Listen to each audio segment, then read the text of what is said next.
presque écrasante, au point de recouvrir tout le reste comme une mer sans fin. Aujourd'hui je me demande si cette absence est une distance que tu choisis ou une protection que tu t'es construite pour ne plus ressentir.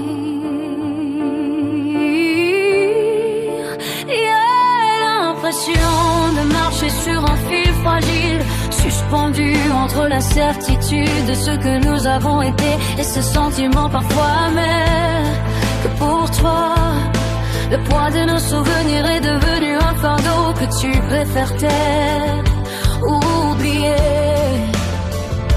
effacer.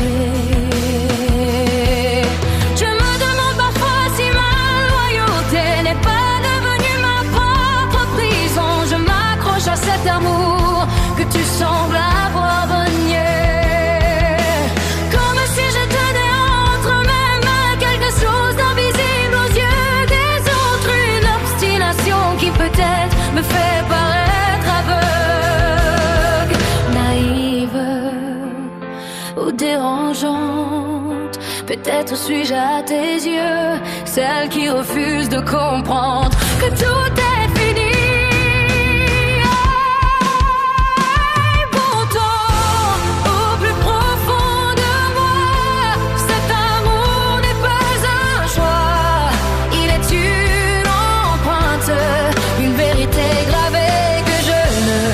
C'est pas effacé.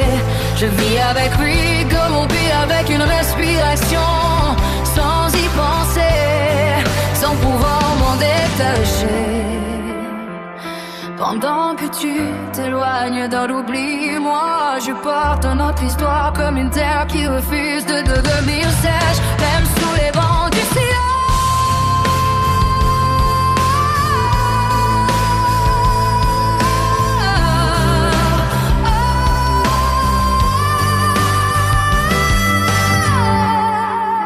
Sentiment que tu me juges, que tu me regardes à travers le prisme d'une fidélité qui te dépasse ou qui te dérange. Mais sache que cette constance n'est pas une faiblesse, c'est ce qu'il me reste de plus pur, de plus vrai.